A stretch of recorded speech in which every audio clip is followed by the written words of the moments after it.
7장. 여룻바알이라는 기드온과 그를 따르는 모든 백성이 일찍이 일어나 하롯셈 곁에 진을 쳤고 미디안의 진영은 그들의 북쪽이요 모레산 앞 골짜기에 있었더라. 여호와께서 기드온에게 이르시되 너를 따르는 백성이 너무 많은즉 내가 그들의 손에 미디안 사람을 넘겨주지 아니하리니 이는 이스라엘이 나를 거슬러 스스로 자랑하기를 내 손이 나를 구원하였다 할까 함이니라. 이제 너는 백성의 귀에 외쳐 이르기를 누구든지 두려워 떠는 자는 길르앗산을 떠나 돌아가라 하라 하시니 이에 돌아간 백성이 22,000명이요 남은 자가 10,000명이었더라.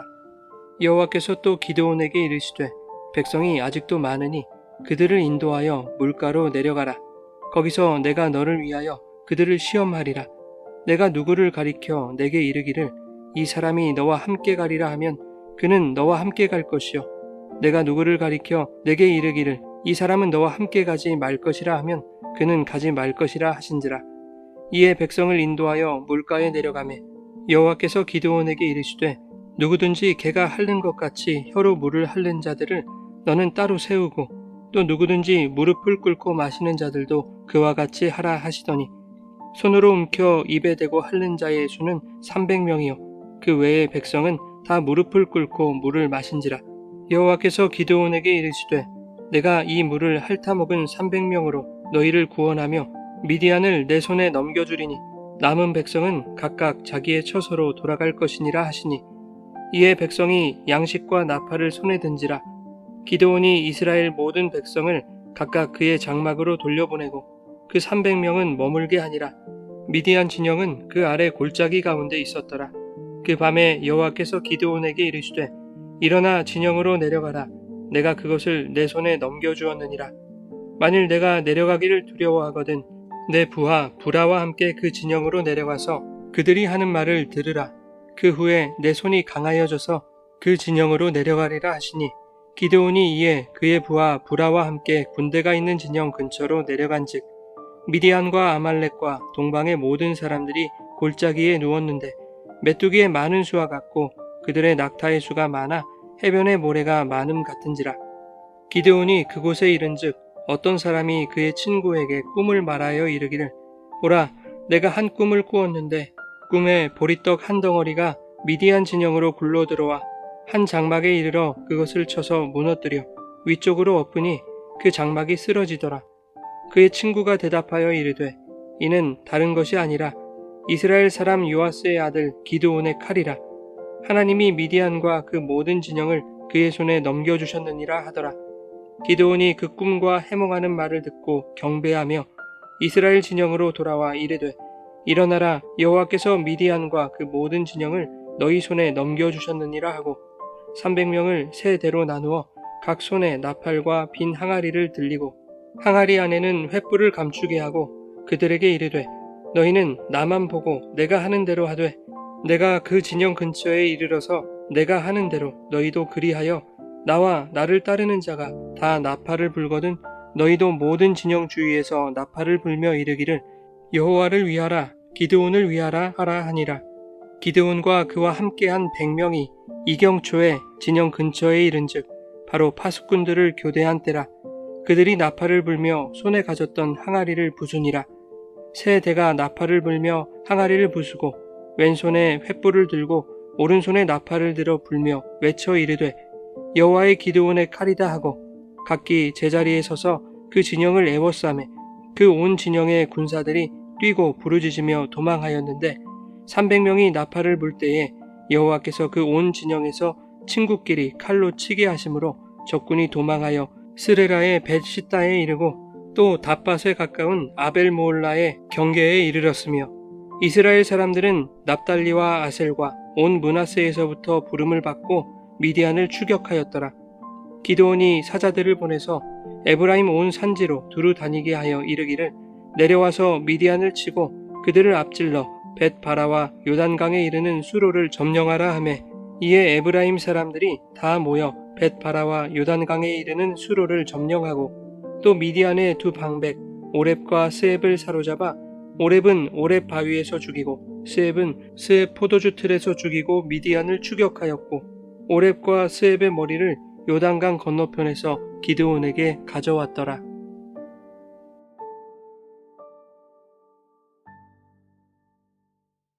여러분 좋은 아침입니다. 오늘도 말씀의 은혜가 여러분의 삶에 풍성히 임하기를 소망합니다. 본문은 기드온과 300용사가 13만 5천의 미디안과 싸워 승리한 이야기로 알려져 있습니다. 하나님께서 전쟁에 준비된 최정예 군사 300명만을 남기셨고 기드온은 적은 수에도 불구하고 하나님이 남기신 용사 300명과 함께 믿음으로 싸워 대승을 거두게 되었다는 내용으로 알려져 있습니다. 과연 본문이 우리가 알고 있던 그 내용이 맞는지 살펴보려고 합니다. 기드온은 자신을 따르는 군사 3만 2천 명을 거느리고 하룻샘 곁에 진을 쳤습니다. 미디안 진영은 그들의 북쪽에 있는 모레산 앞에 한 골짜기에 있었다고 성경은 기록하죠. 2절에 여호와께서 기드온에게 말씀하시기를 너를 따르는 백성이 너무 많은즉 이스라엘의 손에 미디안을 넘겨주지 않으시겠다고 말씀합니다. 그 이유는 자신들의 힘으로 이스라엘을 구원했다고 자랑할 수 있기 때문이라는 것이죠. 그래서 하나님은 누구든지 전쟁이 두려운 자들은 돌아가게 하라고 명하십니다. 이에 2만 2천 명이 돌아갔고 10,000명만이 남게 되었습니다. 하나님 보시기에 이 10,000명도 많다고 여기셨는지 그들 중에서 전쟁에 참여할 300명만을 추리십니다. 4절 이하에 하나님은 10,000명의 백성을 시험하시는데 진을 치고 있던 하룻샘으로 내려가게 하셔서 그들이 어떻게 물을 마시는지를 가지고 집으로 돌아갈 자와 기드온을 따를 자를 가리십니다. 결과적으로 무릎을 꿇지 않고 손으로 물을 움켜 마신 자 300명만을 남기시죠. 반대로 무릎을 꿇고 엎드려서 마신 자들은 모두 집으로 돌아가야 했습니다. 이것에 대한 해석은 보통 이렇습니다. 무릎을 꿇고 고개를 쳐박아 정신없이 마시는 자들은 전쟁의 준비가 되어 있지 않은 자들이었고 무릎을 꿇지 않고 손으로 움켜 마신 자들은 물을 마시면서도 사주 경계태세를 늦추지 않는 준비된 군사들이었다고 설명하고 있는 것이죠. 그러나 조금만 생각을 달리 해보면 준비된 용사라는 개념이 얼마나 부질없는 것인지를 알게 됩니다. 아무리 뛰어난 용사여도 13만 5천 명과의 대결에서 300명이 승리할 가능성은 없는 것이죠.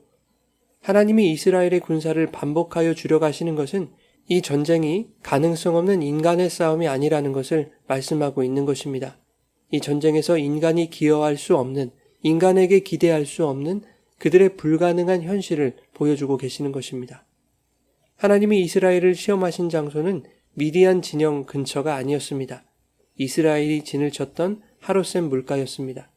8절에 미디안 진영은 그 아래 골짜기 가운데 있었더라 라고 말하고 있는 것은 아직 이스라엘이 자신들의 진영에 있었다는 것을 의미하는 것이죠. 즉, 아직까지는 미디안의 공격을 염려하지 않아도 되는 상황이었던 것입니다.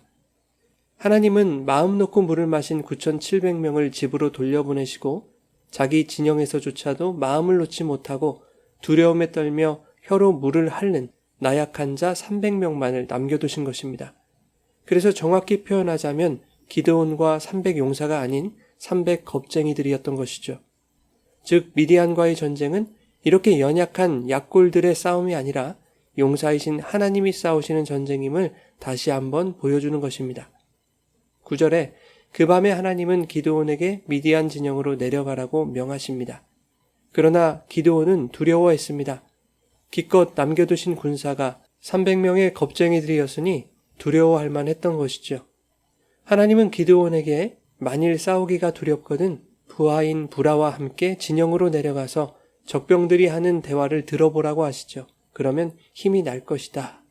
이에 기드온은 부라와 함께 미디안 진영으로 내려갑니다. 한 미디안 병사가 자신의 꿈 이야기를 동료에게 말하는 것을 듣게 되었습니다.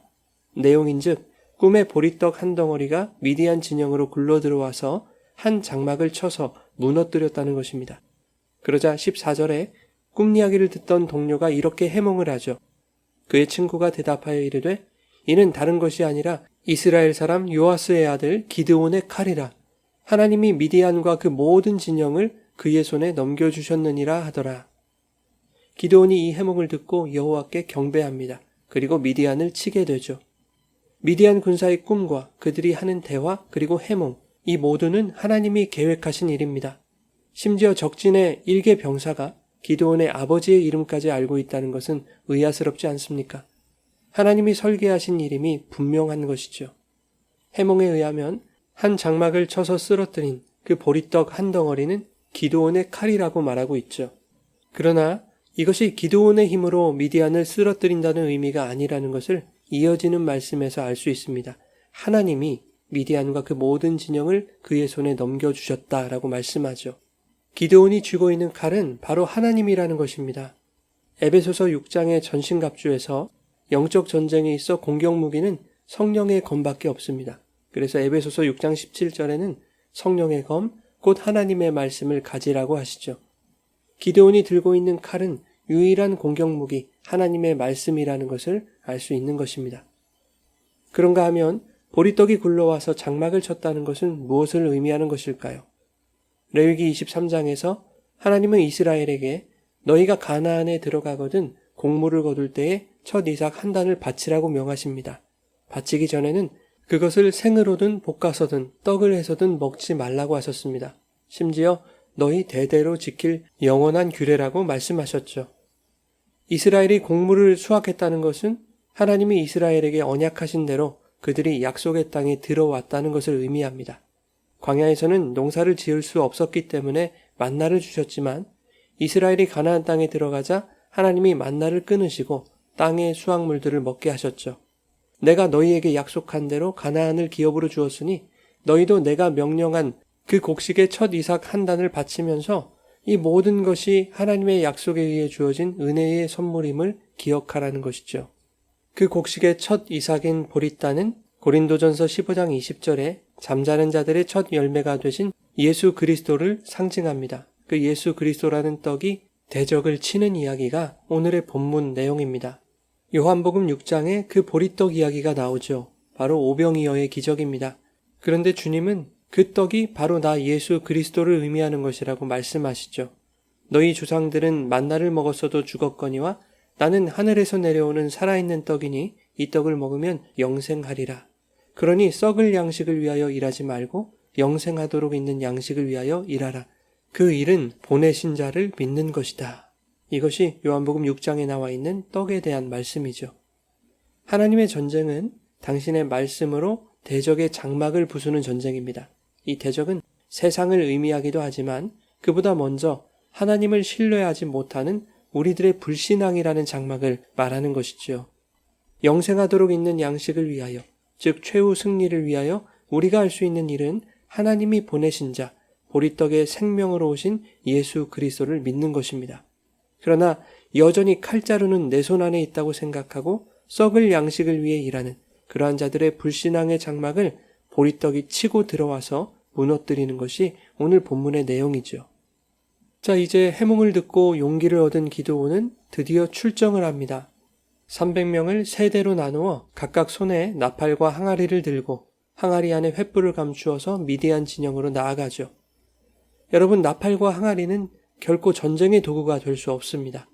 300명이 대군과 싸우자면 동원할 수 있는 가장 좋은 무기를 챙겨야 하는 것이 당연합니다. 손에 수류탄을 들고 나아가도 시원찮을 판 아닙니까? 그런데 고작 나팔과 항아리로 뭘 하겠다는 것일까요? 하지만 이 나팔과 빈 항아리, 그리고 항아리 속의 횃불이야말로 가장 강력한 무기임이 분명합니다. 20절에 이렇게 말씀합니다. 세 대가 나팔을 불며 항아리를 부수고 왼손에 횃불을 들고 오른손에 나팔을 들어 불며 외쳐 이르되 여호와와 기드온의 칼이다 하고 질그릇 같은 빈 항아리를 부수니 그 속에 횃불이 드러납니다. 이 횃불은 창세기 15장에서 하나님이 아브라함과 언약을 세우실 때에 횃불로 쪼갠 고기 사이를 지나가심으로 약속하셨던 그 횃불을 말합니다. 모든 전쟁은 하나님이 언약하신 대로 하나님이 이행하신다는 의미였습니다. 그런가 하면 여리고 성을 함락할 때처럼 미디안과의 전투에서도 양각 나팔을 불며 외치도록 하신 것이죠. 나팔을 불고 소리 지르는 것만으로는 적을 이길 수 없습니다. 그럼에도 불구하고 나팔을 불고 외치도록 하신 것은 하나님이 이루실 승리의 선언으로서의 나팔을 불도록 하신 것이고 그 승리를 누리며 환호하게 하신 것이죠. 300명이 손에 횃불을 들고 나팔을 불 때 여호와께서 온 미디안 군사들이 친구끼리 칼로 치는 자중질환을 일으키셔서 이스라엘이 승리하게 됩니다. 여러분, 우리는 아무것도 아닌 빈 항아리와도 같은 존재입니다. 그러나 그 안에 횃불이 들어있다면 상황은 달라지는 것이죠. 인간은 쉽게 깨져버릴 항아리 같은 존재임에도 불구하고 그 안에 육적인 가치를 가득 채워 자신의 강함을 과시하려는 어리석은 죄의 본성을 고수합니다.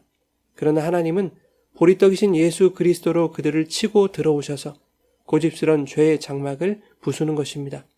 그렇게 우리의 정욕의 장막, 율법의 장막을 때리셔서 질그릇 같은 우리, 빈 항아리 같은 우리를 산산조각 내시는 것이죠.